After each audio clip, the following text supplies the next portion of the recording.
This channel does not promote any violent, harmful, or illegal activities. All content provided by this channel is meant for an educational purpose only.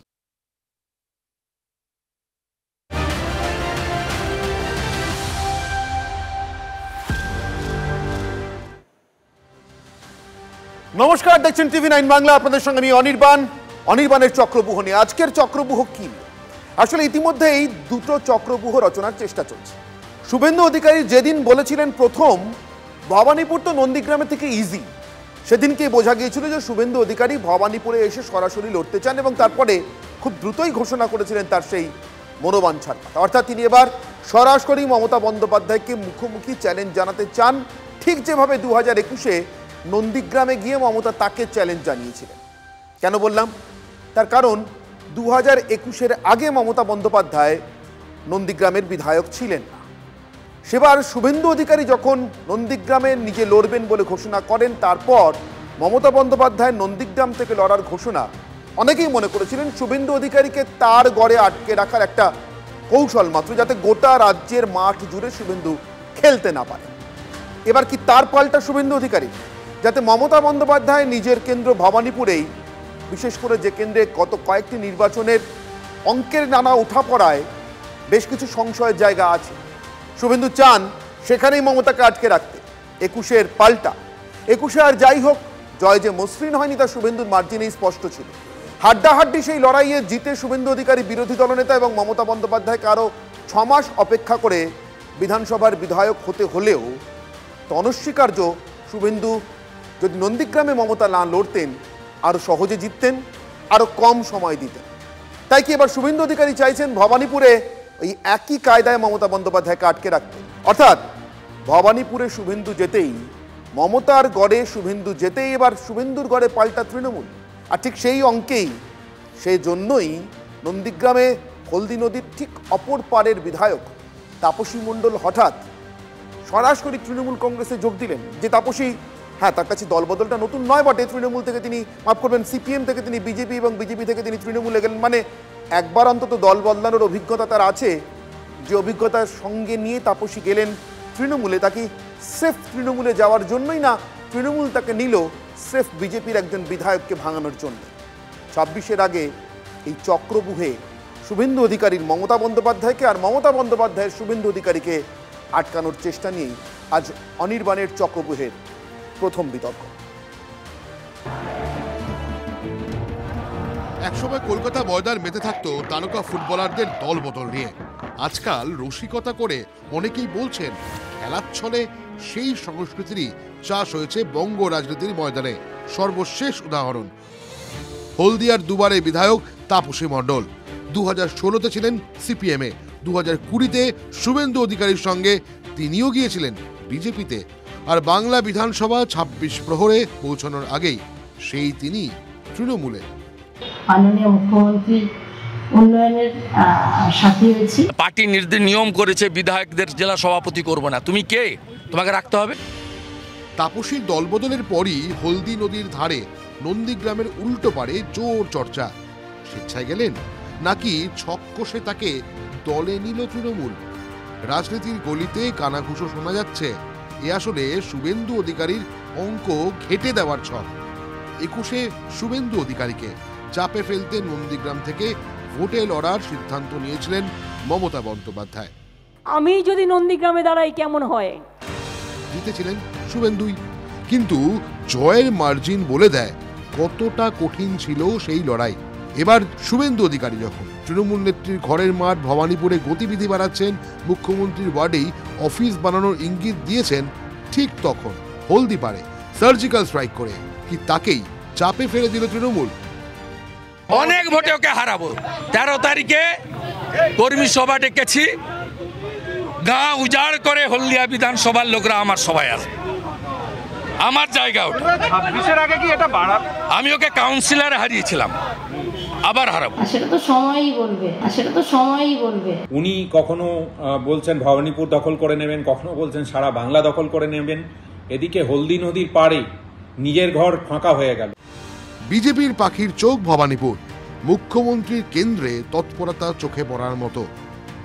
আমার তো মনে হচ্ছে যে নন্দীগ্রামের থেকেও ভবানীপুরটা আমার কাছে খুব ইজি। তবে তৃণমূলও সতর্ক।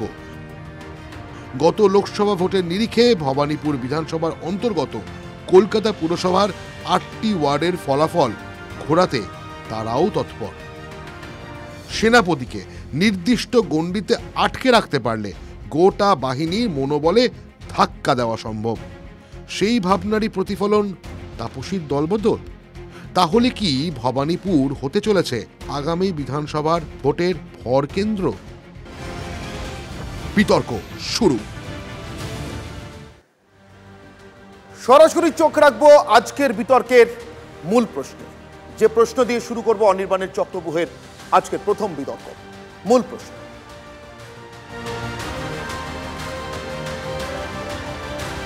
26-এর আগে পদ্ম ফেলে তাপসীর হাতে জোড়া ফুল। তাহলে তারপরেই যে প্রশ্নটা আসে, মমতা গড়ে শুভেন্দু ঢুকতেই শুভেন্দুর গড়ে তৃণমূল। আমার সঙ্গে উপস্থিত যে অতিথিরা রয়েছেন, যারা আজকে এই চক্রব্যূহ থেকে বেরোনোর চেষ্টা করবেন, তাদের সঙ্গে এক একে পরিচয় করাই। শতরূপ ঘোষ রয়েছেন আমার সঙ্গে, সিপিআইএম নেতা। আমার সঙ্গে রয়েছেন নির্মল মুখোপাধ্যায়, বর্ষিয়ান সাংবাদিক। রয়েছেন অনির্বাণ বন্দ্যোপাধ্যায়, আইনজীবী এবং তৃণমূল সমর্থক। এবং আমার সঙ্গে রয়েছেন বিমল শঙ্কর নন্দ, অধ্যাপক বিমল শঙ্কর নন্দ, বিজেপি মুখপাত্র। আমি শুরু করব অনির্বাণের কাছ থেকে। অনির্বাণ, শুভেন্দু অধিকারীর যদি একটা চাল দিয়ে থাকেন, তৃণমূল কংগ্রেসও কি তাহলে ওই একই চালের পাল্টা চাল দিল? শুধুমাত্র ভবানীপুরে লড়বেন ইচ্ছে প্রকাশ করেছেন, এখনো ঘোষণা হয়নি প্রার্থী তালিকা, নাম ঘোষণা হয়নি, অন্তত 1 বছর বাকি। তার আগে তাপসী মণ্ডলকে ভাঙানোর খেলাটার কারণ কি এটাই?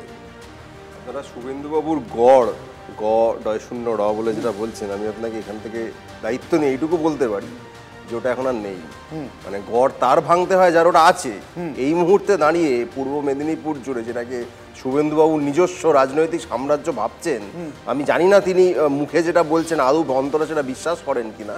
ওনার কাছে যদি ন্যূনতম খোঁজ খবর থেকে থাকে, এই তাপসী মণ্ডল চলে যাওয়ার পর উনি যখন প্রতিক্রিয়া দিচ্ছিলেন যে আমি 1 মাস আগে থেকেই জানতাম এই সেই তাই, তাহলে ওনার এটাও এক্ষুনি জানার কথা যে গোটা নন্দীগ্রাম তো ছেড়েই দিন, গোটা পূর্ব মেদিনীপুর জুড়ে এরকম বহু মানুষ যারা বিজেপির সমর্থক, সদস্য, নেতা, কর্মী ইত্যাদি, একান্ত শুভেন্দুবাবুর নিজস্ব যে অনুগামী বাদ দিয়ে, তার তো একটা বৃত্ত আছে যারা মানে তারা শুভেন্দু করে, তারা কোনো দল করে, তারা শুভেন্দু করে, সেই অংশটুকু বাদ দিয়ে তার সঙ্গে কেউ নেই।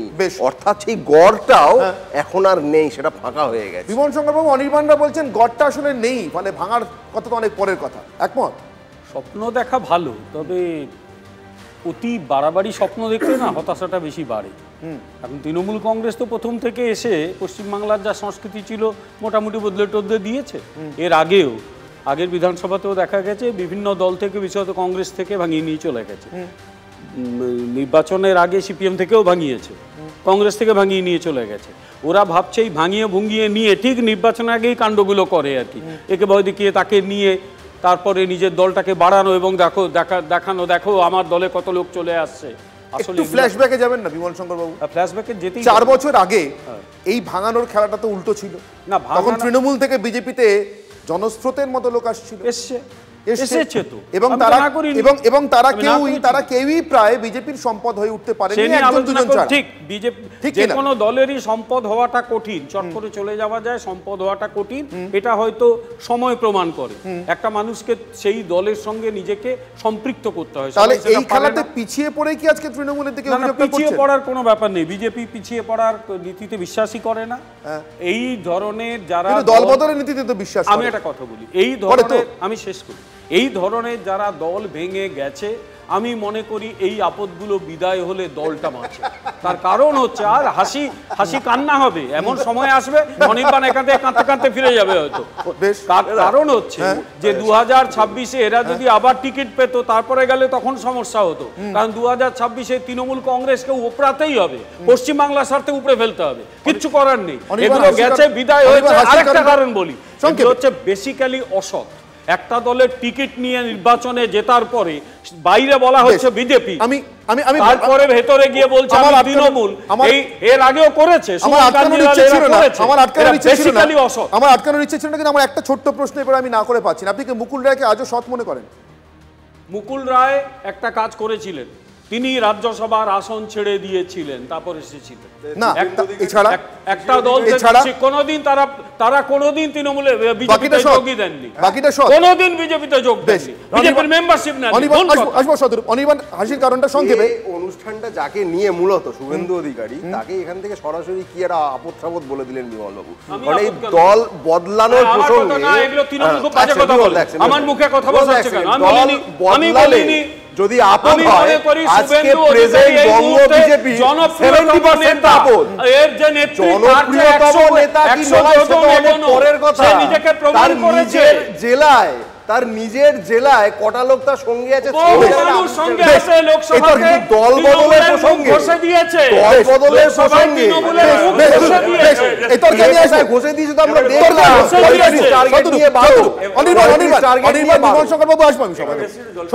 শতরূপ।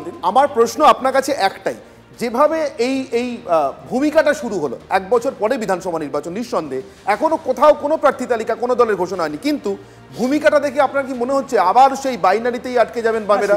আমি সেসব জানি না। দেখুন, আমার মমতা বনাম শুভেন্দু, যার যেখানে দাঁড়ানো হচ্ছে সে সেখানে গিয়ে দাঁড়াবে, আমার সেখানে কিছু বলার নেই। তবে আমি একটা কথা বলছি, আমার এই পুরো ব্যাপারটাতেই আমার বিজেপিকে ভালো লাগছে, এবং সেটা বিমলবাবুর কথাতেও ভালো লাগছে, শুভেন্দুবাবুর কথাতেও ভালো লাগছে। বিমলবাবু যেটা আমার খুব ভালো লাগলো সেটা উনি সঠিকভাবে বললেন যে অন্য দল থেকে আসে যারা, সেগুলো আপদ, এগুলো তাড়াতাড়ি বেরিয়ে গেলে দলের মঙ্গল। বেসিক্যালি উনি ইঙ্গিতে বলতে চাইলেন যে শুভেন্দু তাড়াতাড়ি বেরিয়ে গেলে একদম বাজে কথা বলে। আমি আপনার মাঝে বলিনি, না বলেননি। আচ্ছা, আপনি রিপোর্টটা শুনে নেবেন। অনেকেই বলেছি, পরের বেলা দল ভাঙায়নি কেরালাতে, আমি কিন্তু কথা বলে কেরালায় কংগ্রেস থেকে কজন দেখুন, কেরালায় দল ভাঙিয়েছি কিনা জানি না, কিন্তু টিভি নাইনে কিন্তু কাউকে ইন্টারাপ্ট করিনি, আর যদি করা হয়েছে তাহলে আমিও কিন্তু ছাড়বো না।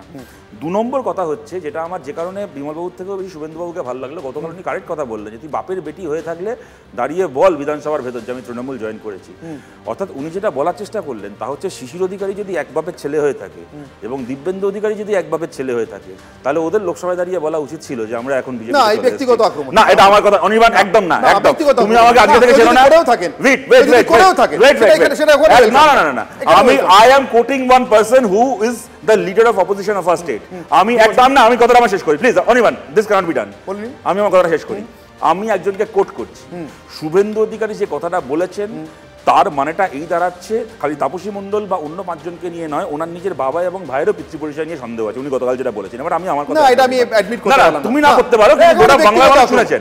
এবার আমি আমার কথাটা বলি, এবার প্লিজ আমি কোট করলাম নীতিগতভাবে। মুশকিলটা আমি, আরে ভাই আমি তো একটা লোককে কোট করছি, আমি তো একটা লোককে নীতি রাজনীতি করে, কবে থেকে ব্যক্তিগত আক্রমণ হয়ে যাচ্ছে? মুশকিলটা কি অনির্বাণ, যখন শুভেন্দু অধিকারী কিছু বলবেন তখন সেটাকে কন্ডেম করার আপনাদের ক্ষমতা নেই, তার কথাটা আমি কোট করলে তখন আপনাদের কানে লাগছে, তাহলে তো মুশকিল। এবার আমি বলছি, আজকে যেটাকে নিয়ে শুরু হলো, মমতা বন্দ্যোপাধ্যায়ের অধিকার রয়েছে নন্দীগ্রামে দাঁড়ানোর, শুভেন্দু অধিকারীরও অধিকার রয়েছে ভবানীপুরে দাঁড়ানোর, আমার সেটা বক্তব্য নয়।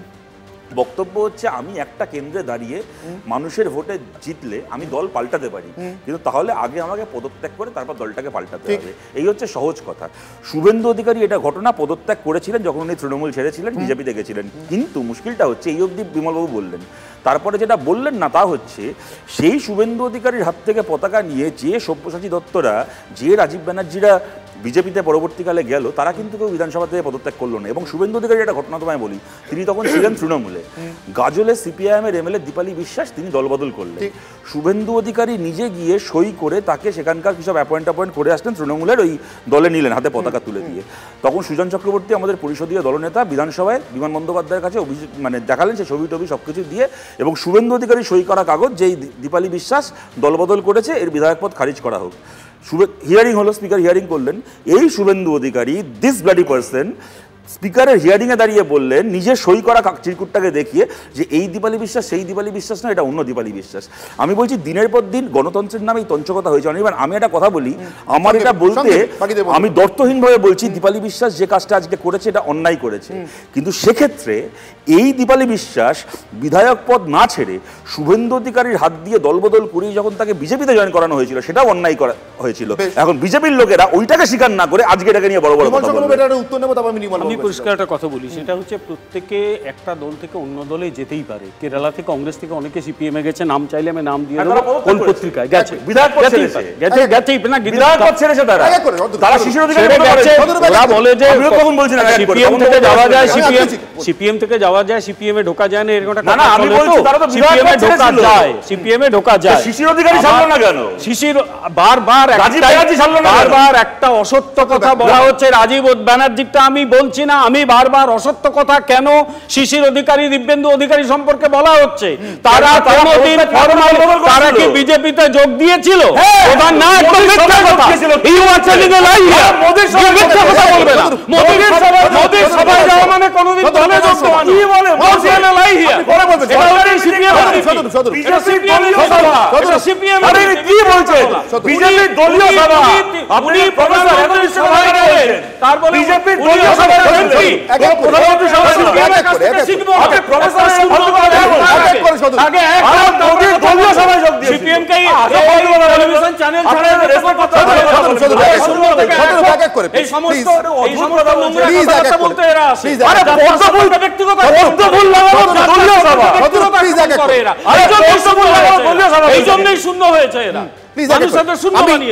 আপনারা তো এমনি মানুষ, আমরা যখন বিরোধী দল লড়াই করেছি, সরকার চালিয়েছি, আপনি 3 দিন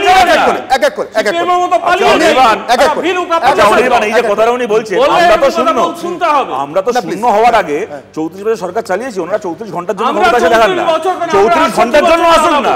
আরে আসুন, আপাতত 26 সালে সরকার চালাবে, তার জন্য আমি সময় দেবো, আমি 5 সেকেন্ড বেশি দেবো না,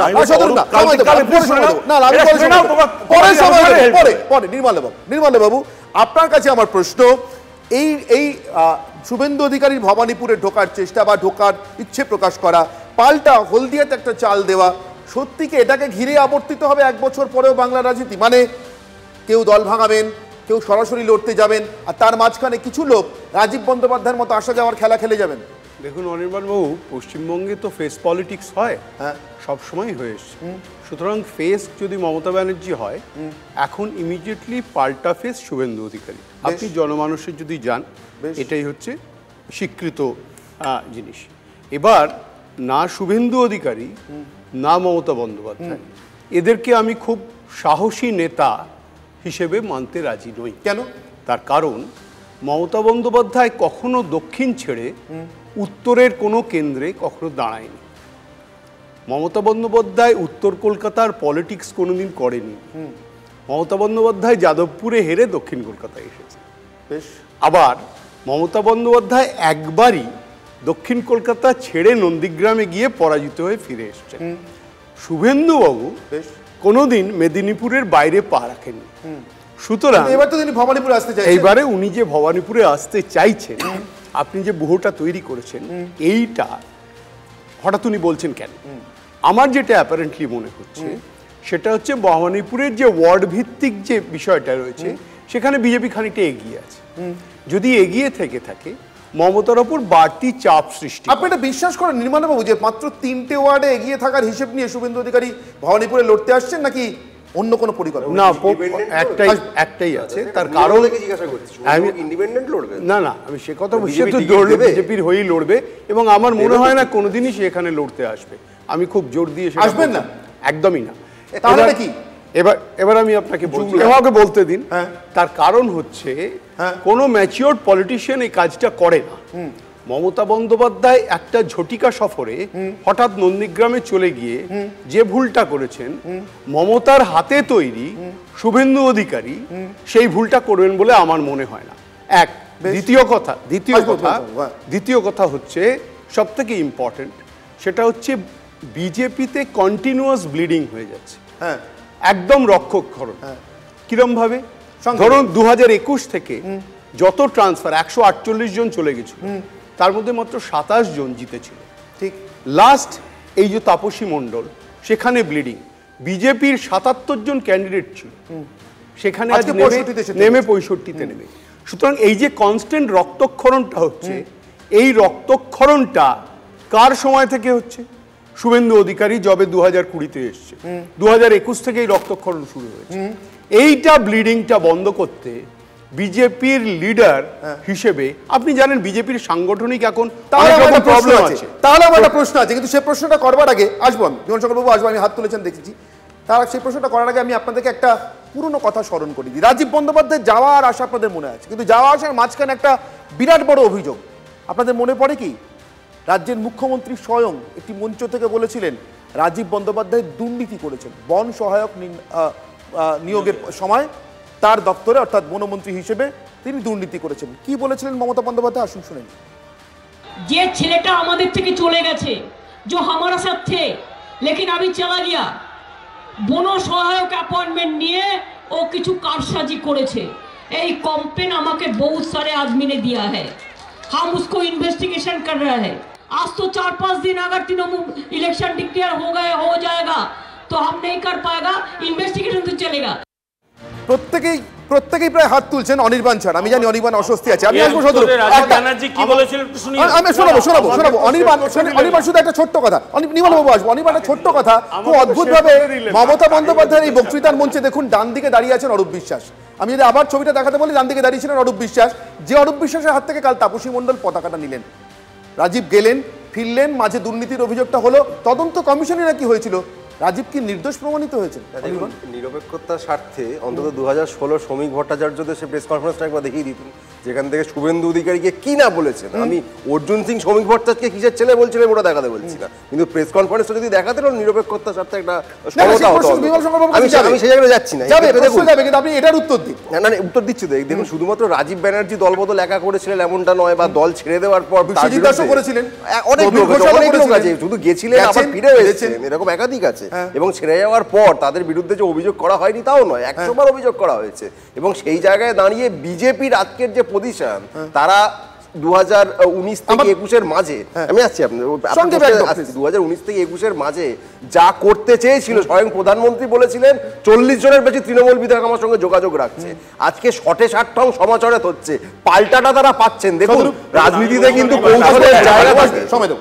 আপনি যেটা দেখালেন, আমি বলছি এটা তো কিছুই না, এটা না আমি ধরে নিচ্ছি উনি বলছেন আমার কাছে অভিযোগ এসে তদন্ত করব, ধরে নিচ্ছি তদন্ত করেছেন, নির্দোষ পেয়েছেন, অভিযোগগুলো মিথ্যে ছিল, আমরা জানবো তো। আমি আপনাকে এইটা বলছি, ওই মিটিংয়ে মুখ্যমন্ত্রী তারপর আরেকটা কথা বলে রাজীব ব্যানার্জি নিজে আমার কাছে এসে এমন দপ্তর চেয়েছিল যে দপ্তর থেকে ইনকাম করা যায়, মনে করুন ওই মিটিংয়ে বলেছিলেন।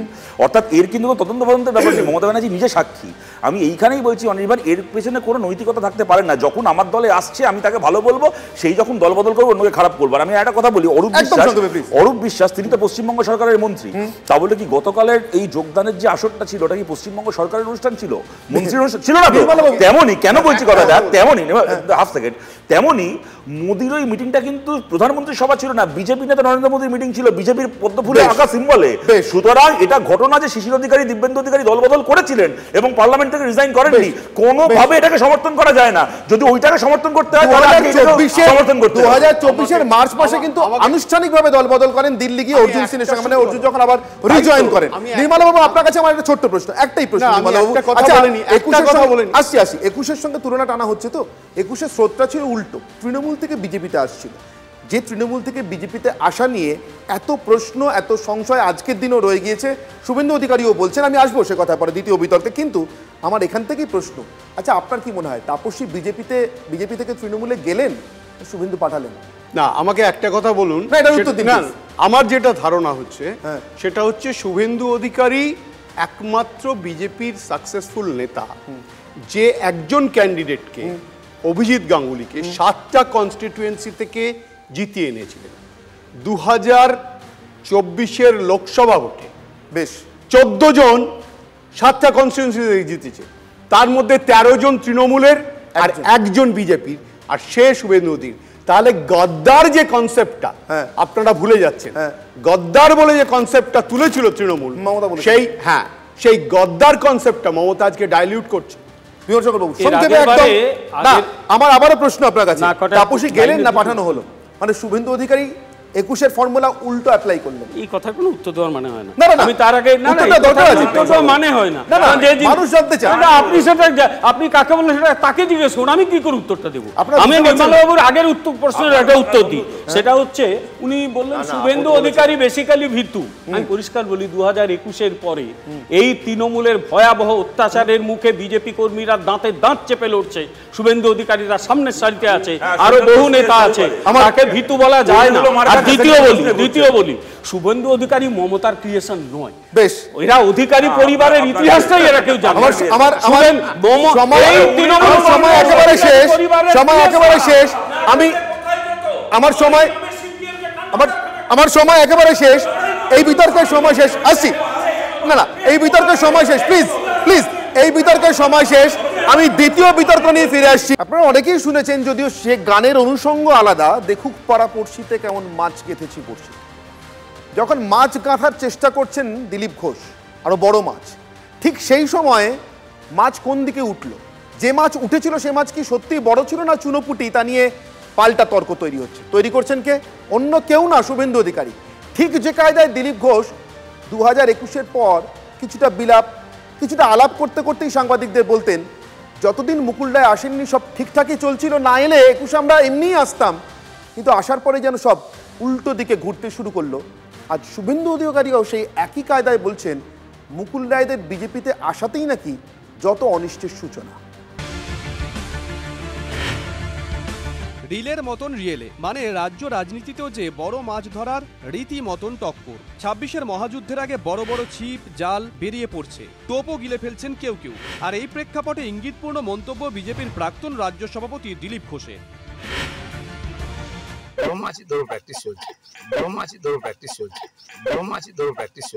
জাল ফেলতে হবে না, তৃণমূল কংগ্রেসের ঝাঁকে ঝাঁকে মাছ এসে জড়ো হবে। তার অনুগামীরা বারবার দাবি করেন, বঙ্গ বিজেপিতে সবথেকে ভালো পারফর্মার দিলীপ ঘোষই। দিলীপের জমানায় বাংলা থেকে রেকর্ড 18 জন সাংসদ পৌঁছন লোকসভায়, আর বিজেপির বিধায়ক 3 থেকে বেড়ে হয় 77।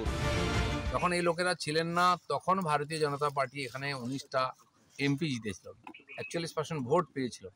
আমাদের সেই লক্ষ লক্ষ নিষ্ঠাবান কর্মী যারা গ্রামে গঞ্জে ছড়িয়ে আছেন, তারা এখনো এই পার্টির সঙ্গেই আছেন। তারা আমাদের অ্যাসেট, তারাই বাংলায় পরিবর্তন করবে। দিলীপের সময় বিজেপি সাফল্য পেলেও 2018-র পঞ্চায়েত ভোটের আগে থেকে একের পর এক তৃণমূল নেতাকে দলে টানতে থাকে বিজেপি। শুরুতে সেই তালিকায় সবথেকে বেশি ওজনদার ছিলেন মুকুল রায়, পাশাপাশি রাজীব বন্দ্যোপাধ্যায়, সব্যসাচী দত্ত, প্রবীর ঘোষালের মতন বিধায়করা তৃণমূল ছেড়ে যোগ দিয়েছিলেন বিজেপিতে। 21-এর বিধানসভা ভোট মিটতেই সেই মুকুল রায় বিজেপি ছেড়ে ফিরে আসেন জোড়াফুলে। একই পথে হাঁটেন বাকিরাও। এই সব দেখে দিলীপ ঘোষ একাধিকবার বলেছিলেন, মুকুল রায়ের ওপর ভরসা করে ভুল করেছিলেন। তাৎপর্যপূর্ণ বিষয় হলো, দিলীপের সুর কিন্তু এবার মিলে গেল শুভেন্দু অধিকারীর গলায়। অথচ নানা ইস্যুতে দুই নেতার মতবিরোধ বারবার সামনে এসেছে।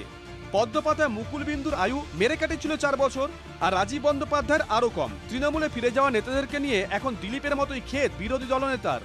পাবলিক যে ঠিক প্রমাণ হয়েছে তো, মুকুল রায়, রাজীব ব্যানার্জি, সব্যসাচী দত্ত, প্রবীর ঘোষাল, প্রমাণ হয়েছে তো। জনগণ ঠিক বলেছিলেন, সেটা মেনেই চলা উচিত পার্টিকে। এটা হচ্ছে বিজেপির ব্যর্থতা।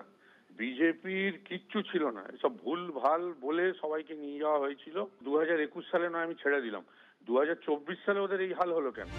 এদিকে তো বড় মাছ ধরার জন্য প্র্যাকটিস করছেন দিলীপ ঘোষ। সেই বড় মাছ মানে বড় মাপের নেতা এসে গেলে কি বিজেপিতে শুভেন্দুর গুরুত্ব কমতে পারে? তার জন্যই কি দিলীপের সঙ্গে হাত মেলানোর ইঙ্গিত দিয়েছেন তিনি, নাকি দলের কেন্দ্রীয় নেতৃত্বকে আরো একবার মনে করিয়ে দেওয়া, জালে তৃণমূলের বড় মাছ তুললেই বড় জয় আসে না? বিতর্ক শুরু। এই দ্বিতীয় বিতর্ক নিয়েই আমার সঙ্গে আগের অতিথিরাই রয়েছেন।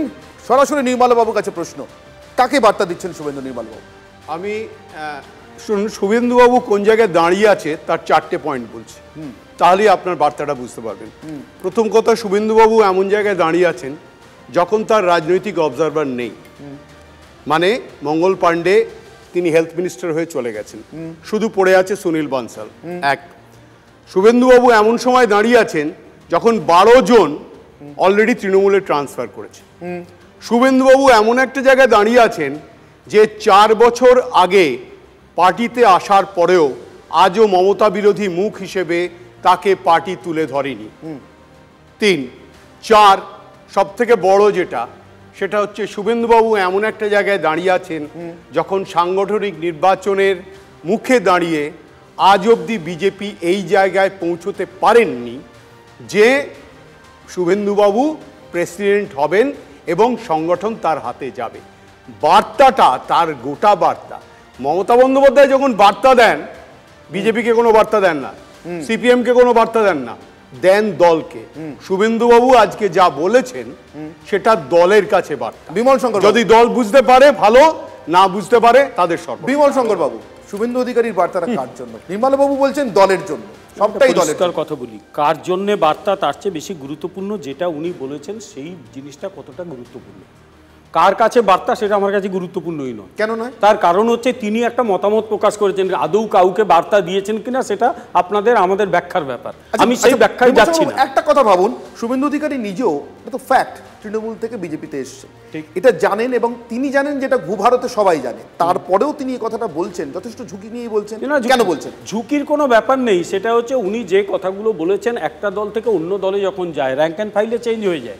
৭৭-এ যখন সিপিএম ক্ষমতায় এলো, যে লোকগুলো সিপিএমকে ভোট দিয়েছিল তারা তো আগে কংগ্রেসকে ভোট দিত, সুতরাং সেই চেঞ্জগুলো হয়। কিন্তু লিডারশিপ যখন একটা জায়গা থেকে অন্য জায়গায় যায় তখন কতগুলো প্রশ্ন থাকে যে দলটা সংগঠন ভিত্তিক, যে দলটা মতাদর্শগত দল, তার সঙ্গে মানিয়ে নিতে পারবে কিনা। আমি কেন কেরালার উদাহরণ দিচ্ছিলাম, ইউজুয়ালি অন্য দল থেকে বামপন্থী দলে যাওয়ার সংখ্যাটা কম থাকে, কারণ বামপন্থী দলে যে মতাদর্শগত যে জায়গা হায়ারার্কি ওখানে কেউ মানাতে পারে না।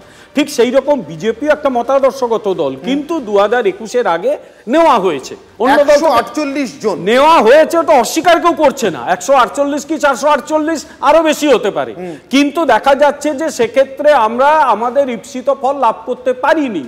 মুকুল রায়কে সবচেয়ে ভালো আসনটা দেওয়া হয়েছিল, উনি চলে গেছেন, নানা রকম গল্প থাকে আছে কেন উনি গেলেন, কিন্তু উনি তো গেলেন। রাজীব ব্যানার্জি বলছেন যে আমাকে ভুল বুঝিয়ে নিয়ে যাওয়া হয়েছিল। এখন আমার মনে হচ্ছে রাজীব ব্যানার্জির 18 বছর বয়স বোধহয় হয়নি, ওনাকে ভুল বোঝানো হয়েছিল। ফলে কিন্তু শুভেন্দু অধিকারী তৃণমূল থেকে এসছেন, কিন্তু তারপরেও শুভেন্দু অধিকারী এই দল তার মতাদর্শের সঙ্গে মানিয়ে নিয়েছেন, পশ্চিমবঙ্গের এখন এই মুহূর্তে সবচেয়ে জনপ্রিয় নেতাতে পরিণত হয়েছেন।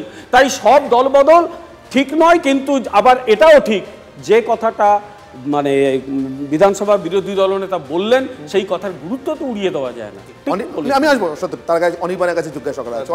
যতক্ষণ দলবদলটা তোমার ততক্ষণ সেটা ভুল, যেই ওটা আমার অমনি সেটা ঠিক হয়ে যাবে। আজকে শুভেন্দু অধিকারী যে কথাগুলো মুকুল রায় বা রাজীব ব্যানার্জিকে নিয়ে বলছিলেন 2026-এর পরে দিলীপ ঘোষ বা সুকান্ত মজুমদার একই কথা ওনাকে নিয়ে বলবেন। এই বিমলদাও বলতে পারেন, আমি বলতে পারবো না, হয়তো তখন কি অবস্থা থাকবে কেউ জানে না। কিন্তু আমি আবারও একই কথা রিটারেট করছি যে 19-এর পর 21-এর মাঝে যে খেলাটা বিজেপি খেলেছিল তারা যা ভেবে খেলে থাক, মুকুল রায় হন, রাজীব ব্যানার্জি হন, অনির্বাণ, প্রশ্নটা আমার উল্টো। খেলাটা কি বিজেপি খেলেছিল না খেলাটা তৃণমূলই আসলে খেলেছিল? কেন বলছি তো, দেখুন নেতাজি ইন্ডোর স্টেডিয়ামে সদরূপ আপনার খেয়াল আছে, কয়েকদিন আগে একটা মিটিং, অভিষেক বন্দ্যোপাধ্যায়, আমি বক্তব্যে একটা সামান্য ছোট্ট অংশ শোনাচ্ছি আপনাদেরকে, কি বললেন অভিষেক মুকুল রায় সম্পর্কে। বিগত দিনে যারা দলের সাথে বেইমানি করেছিল, মুকুল রায়, শুভেন্দু অধিকারী, এদেরকে চিহ্নিত করার কাজটা আমি করেছিলাম। মুকুল রায়, শুভেন্দু অধিকারী, শুভেন্দু অধিকারী ওই মিটিংয়ে শুভ্রাংশু রায় ছিলেন, ওই মিটিংয়েই ছিলেন। আজকে অভিষেক বন্দ্যোপাধ্যায় মুকুল রায়কে বলছেন গদ্দার বা বেঈমান, শুভেন্দু অধিকারী বলছেন মুকুল রায় এসে বিজেপির কোনো কাজ হয়নি। মুকুল রায় তাহলে কার কাজ করতে এসেছিল? দেখুন, মুকুল রায় সম্ভবত জয়েন করেছিলেন 2017 সালে, যদি আমার সালটা খুব ভুল না হয়ে থাকে। আর শুভেন্দু অধিকারী জয়েন করেছিলেন 2020 সালে। এবার উনি 20-তে জয়েন করে বলতেন 17-তে যে জয়েন করেছিল তার জন্য নাকি সব গন্ডগোল হয়ে গেছে। তাহলে উনি তখন জয়েন করেছিলেন কেন? আসলে আজকে শুভেন্দুবাবুর রাজনৈতিক অবস্থানটা এতটাই নড়বড়ে হয়ে গেছে যে তিনি নিজে যাই বলছেন না কেন সেটা ফাঁকা আওয়াজ হয়ে থেকে যাচ্ছে, যুক্তি নেই। স্বপ্ন দেখতে আমি বাধা দেবো। শতরূপ দেখুন, একটা কথা যেটা উঠে আসলো, আমি যেটা গতকাল শুভেন্দু অধিকারী বলছিলেন, সত্যি এটা খুবই শুনতে কানে লাগছে। আপনার অদ্ভুত লাগছে না? অভিষেক বলছেন মুকুল রায় কাজে লাগেনি, কিছুতেই অদ্ভুত লাগছে না, কারণ আমি এমন একটা দলে আছি যে দল 34 বছর সরকার চালিয়েছে, সরকার চালানোর সময়ও কাউকে অন্য দল থেকে নিজের দলে আনেনি। অতএব সব অভিষেক আমাদের কাছে কোনো ইস্যুই না, সব রাজনৈতিক উচ্চিংড়ে। দেশের প্রধানমন্ত্রী এবং রাজ্যের মুখ্যমন্ত্রীর মতো অত্যন্ত গুরুত্বপূর্ণ দুজন লিডার, একজন প্রধানমন্ত্রী সভা করতে এসে বলেছেন 45 জন তৃণমূলের এমএলএ আমার সঙ্গে যোগাযোগ রাখছে। আমাদের রাজ্যের মুখ্যমন্ত্রী 18 পঞ্চায়েত ভোটের পরে বলেছেন যে পুরুলিয়া যারা এবার বিজেপি থেকে জিতেছে আমার সঙ্গে যোগাযোগ করছে, দলে নেওয়ার করার ব্যাপারে কথা হচ্ছে। প্রধানমন্ত্রী এবং মুখ্যমন্ত্রীর মতো দুজন লিডার যদি দলবদলকে উৎসাহ দেন তাহলে সব উচ্চিংরা কি বললো তাতে সেটা কিছু যায় আসে না। আমাকে এখানে একটা ছবি চলছে, আমি আর জাস্ট কিছু বলবো না, আপনাদের দল থেকে বিজেপিতে যাওয়া নেতারা এবং বিধায়ক হওয়া নেতা। হ্যাঁ, কিন্তু মুশকিল হচ্ছে যে আপনার এই বোর্ডটা ভেঙে পড়বে, তবু আপনি এমন একটা ছবি দেখাতে পারবেন না যে 34 বছরে অন্য দল থেকে আমাদের দলে আনা কোনো নেতা গায়ের জোরে বা দলবদল করিয়ে হচ্ছে কোনো মিউনিসিপ্যালিটি বা পুরসভা বিরোধী নয়, কিন্তু সিপিআই থেকে বহিষ্কৃত ওমর আলী মন্ত্রী ছিলেন আপনাদের দলে। না না, আমি আপনাকে বলছি আপনি এরকম অসংখ্য ডান্দিক বান্দিকের উদাহরণ দেখাতে পারেন, কিন্তু এই উদাহরণ আবু হাসেম আমার দল থেকে গেছিল ইয়ে থেকে, এই উদাহরণ দেখাতে পারবেন না অন্য দলের থেকে নির্বাচিত জনপ্রতিনিধি দল বদল করিয়ে আমাদের দলে এনে পঞ্চায়েত পুরসভা দখল করা হয়েছে। কেমন যথেষ্ট সময় নষ্ট করেছেন। এবার প্রথম প্রশ্নের উত্তর দিতে দিন। শুভেন্দু অধিকারী গতকালের যে কথাটা হচ্ছে, আমি এইটা বুঝতে পারলাম না, উনি বলছেন তৃণমূল থেকে যারা মুড়ি মুরগির মতো বিজেপিতে এসছে, উনি সেক্ষেত্রে নিজেকে কি বললেন? উনি কি মুড়ি, না উনি মুরগি, না উনি মুরগি? তিনটের মধ্যে কোনটা? আমি শুধু একটু শান্তিতে শুনতে বলবো। আমি লিখে এনেছি 2021 সালের 15ই সেপ্টেম্বর হিন্দু পত্রিকা, একদম দিয়ে দিলাম। দুজন কংগ্রেস নেতা সিপিএম এ জয়েন করলো, তারা কোনো জনপ্রতিনিধি ছিল না, কিন্তু গুরুত্বপূর্ণ নেতা। শেষ করি, গুরুত্বপূর্ণ নেতা জয়েন করার পরে পিনারাই বিজয়নের খালি বক্তব্যটা একটা লাইন শুনিয়ে দিই, the trickle of leaders deserting the party would soon turn into a tide. তাই তো ভালো কথা তো। এরা বলে আমরা নাকি এ করি না, কংগ্রেস থেকে বড় বড় নেতাদের ভাঙিয়ে নিয়েছে, তারা নিজের মতো করে ব্যাখ্যাগুলো করছে, নিজের মতো করে ব্যাখ্যাগুলো করছে। আগামী দিনে এমনও হবে হয়তো বিজেপি। আমার সময় একদম শেষ, আমি এখানেই শেষ করব। অনির্বাণের চক্রব্যূহের দ্বিতীয় বিতর্কের শেষে আমরা অন্তত এটা বুঝতে পারছি যে এই চক্রব্যূহ থেকে রাজ্যের শাসক দল এবং প্রধান বিরোধী দল সত্যিই বেরোতে পারছে না। দল ভাঙানোর এই খেলায় আসলে কার লাভ হচ্ছে, কার ক্ষতি, এবং এই চক্রব্যূহে আগামী 1 বছর বিধানসভা নির্বাচনের প্রস্তুতির খেলা চলবে। অনির্বাণের চক্রব্যূহর দ্বিতীয় বিতর্ক এখানে শেষ করলাম। সঙ্গে থাকুন TV9 বাংলায়।